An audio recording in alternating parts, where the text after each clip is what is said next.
We started out this channel, Top 5s, covering everything we found interesting and still do. From the paranormal, history, astronomy, aliens, unsolved mysteries, and wonders of the world. We then decided to expand on our interests with dedicated channels, so we could hone in our focus on very specific genres. DestinationDeclassified to talk exclusively about aliens and conspiracies, ColdCaseDetective for true crime, Wars of the World for military history, AccessAstronomy for space, and now, we're incredibly proud to announce a new channel to the Top 5's family of channels, MedievalMadness. The name says it all. It's time to delve into the madness that was the Middle Ages, with videos discussing the diets of peasants, bizarre laws, disgusting occupations, and even torture devices and techniques. Narrated by a member of the team who has been with us for many years, James. But before you head over and subscribe to what will become the best medieval channel on YouTube, please enjoy an upload from that channel. Here are 5 things you probably didn't know about the medieval times. Take it away, James.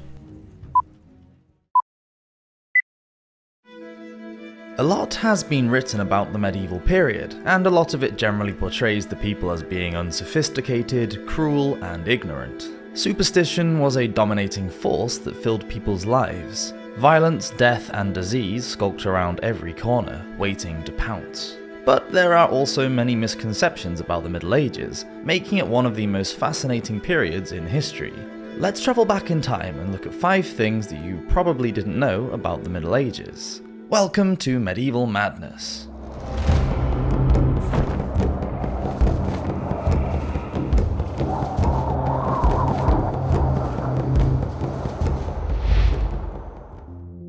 Flat Earthers.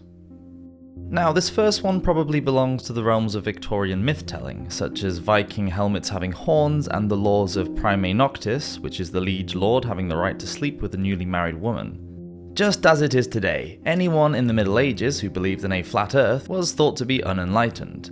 Yes, many people in the ancient civilizations such as Egypt, Mesopotamia, and Greece thought that the Earth was a flat disk, but by the 1st century it was widely accepted that the world was round. It has also been claimed that Christopher Columbus met opposition when he attempted to find a western course to Asia, because it was thought that he would fall off the end of the world. This is also untrue. The resistance for Columbus's voyage was because they thought Columbus had misjudged how large the round Earth was, and that he would run out of supplies before he reached Asia. It wasn't the ends of the world that they feared, but rather the size of it, believing the ocean just too big to cross. It seems that the myth began in the mid-19th century, when Washington Irving published his book called A History of the Life and Voyages of Christopher Columbus. It turned out to be more of a novel than a factual history book. The Victorians liked to malign the medieval church, which they blamed for controlling scientific and intellectual thinking. This, along with Washington's half-truths about Columbus sailing right off the horizon, have all perpetuated the myth. It would seem that no one actually believed that medieval people were flat earthers before the 1830s. Graveyards. The people of the Middle Ages were very comfortable with the whole idea of death, as they believed that what was waiting for them after they had died was going to be unquestionably better than their life here on Earth. People wanted to die a good death, so much so that they feared dying suddenly with no time to confess their sins or to be read their last rites. A sudden death was for sinners, such as murderers or suicides whose spirits would wander the earth forever, never being allowed into heaven, not for decent, God-fearing people. If someone died from an illness and then other people started to experience the same symptoms, having no knowledge of germs, they actually believed that the dead were coming back to life and affecting the living. This gave rise to the idea of the revenant, a sort of medieval zombie. Some people cut up the bodies of family members before burial just to be on the safe side. It's no surprise that medieval cemeteries often ran out of room. They were overcrowded and space for burial was scarce, so skeletons would often be dug up and moved to ossuaries. Here, bones were arranged and displayed in a macabre way of honouring the dead. Also, as corpses were only buried in shallow graves, they would often float to the surface in very wet weather. It was hardly any wonder that most people had seen a decomposing dead body at some point in their life. But cemeteries were not just used for burying dead bodies. They became social hubs in many medieval towns and villages. Important occasions took place there, such as the preaching of sermons and local elections. Plays were performed and trials were held there. Even prostitutes plied their trade in cemeteries, which were places known for drinking and gambling. And because these graveyards belonged to the church, the area was free from the laws of taxation, making cemeteries a sought-after location for small businesses to sell their merchandise, all on top of the graves. Witch hunts.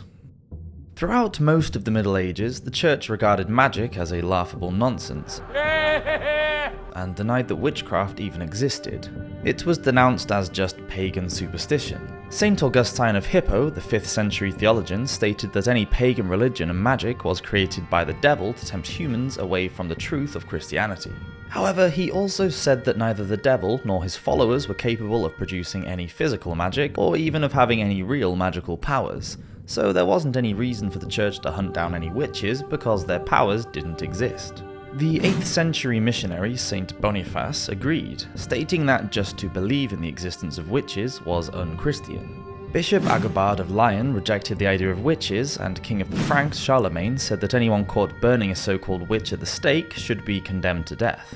The Malleus Maleficarum wasn't written until near the end of the Middle Ages in 1487. Translated from the Latin as the Hammer of Witches, it was a sort of handbook for witch hunters written by a German churchman. Divided into 3 sections, the first part of the book tried to show that witchcraft wasn't just superstition, it was real, and witches were actually making pacts with the devil so that they could harm others.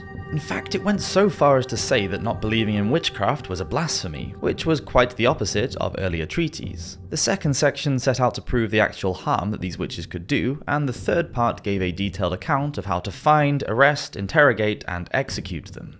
Initially, the book was condemned by the church, but magic soon became viewed as an offense, not just against society, but also against God.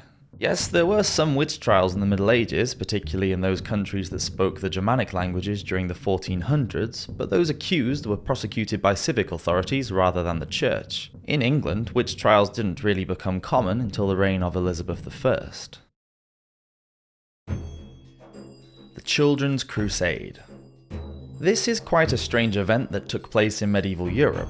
The Fourth Crusade lasted for 2 years between 1212 and 1204 and was a complete failure.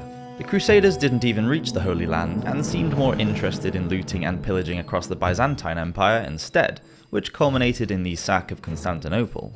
This failure did nothing to deter their belief that Jerusalem should be reclaimed by the Christians. In 1212, a young shepherd boy named Stephen of Cloyes saw a vision of Christ, who told him to organize a new crusade and defeat the Muslim infidels. He went to the court of King Philip II of France to ask for support, but the king was unconvinced and told the boy to return home. Undeterred, Stephen went out into the streets and began to preach the message he had heard from Jesus to any children that he could find.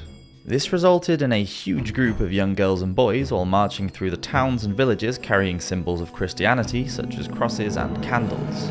During the march, they sang songs praising God, and when asked how they would cross the Mediterranean Sea to reach the Holy Land, Stephen replied that God would protect them, and they would simply walk across with his help. By the summer, Stephen supposedly had 30,000 followers, which is currently considerably more than we have on this YouTube channel. Hint hint, nudge nudge, nods as good as a wink to a blind bat. At the same time, a German boy named Nicholas had a similar vision to Stephen and also planned to reclaim Jerusalem. Nicholas gathered adults as well as children, and they began a dangerous trek over the Alps. Those who managed to survive the freezing cold conditions made it into Italy and arrived in Rome, where they were given a hero's welcome from the Pope. Nevertheless, the Pope said that they were too young to be victorious in their mission, and he sent them back to Germany. Many did not survive the return trip, and those who boarded a ship for the Holy Land at the Italian port of Pisa were never seen again.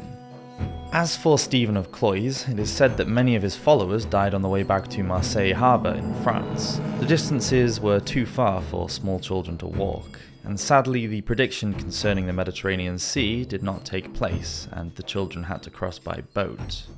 Most of the children never went back home. A priest who later returned from North Africa said that whilst on his travels he had met some of the surviving children who were now adults. He said that 2 of the 7 ships that were hired were wrecked before they even reached the Holy Land.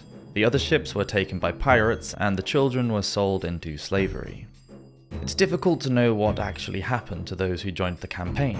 Many of the details of the story are thought to be embellished and lost in the romantic myth. However, it is true that the Children's Crusade did actually happen, and that it was a complete disaster. Corpses on trial. The period of the papacy between the middle of the 9th century to about the middle of the 10th is known as a time of great corruption. There was much brutality, fornication, extravagance, and even murder, and all under the control of a powerful family of Roman counts. One of the highlights at this time was a bizarre trial held by Pope Stephen VI at the Basilica San Giovanni Laterano in Rome, 897. Stephen had been pope for under a year when he suddenly ordered that the body of his predecessor, Pope Formosa, should be exhumed and put on trial. It is unknown what Stephen hoped to achieve from this act, as Formosa had already been excommunicated because he had deserted his diocese without permission. Nevertheless, Stephen had Formosa's corpse dressed in papal vestments and seated on a throne to face judgment. Stephen ranted and raved at the rotting corpse, which a horrified clergy looked on. Then, found guilty, Formosa was stripped of his vestments and sentenced to condemnation of memory, meaning that all of his previous deeds were made invalid. The 3 fingers of his right hand that had been used for blessings were chopped off, then he was buried in a common grave. Unsatisfied with this humiliation, Stephen went further and had Formosa dug up and thrown into the river Tiber, although a monk dragged his body from the river. As for Pope Stephen, what became known as the Cadaver Synod proved to be his downfall. Within months, he was deposed, imprisoned, and mysteriously strangled, the Holy Trinity. The next Pope, Theodore II, reversed the verdict, and the body of Formosa was respectfully reburied. The Catholic Church has since reinstated Pope Formosa's acts and has banned the future prosecution of any corpses, which is fair enough. Thank you so much to the Top 5s community for checking out Medieval Madness. We do hope you've enjoyed this episode, and please, if you'd like to see more, any engagement over on our channel will help. Likes, comments, subscriptions, anything all helps in these early days. Thank you again so much, and I hope you all have a brilliant week. Cheers!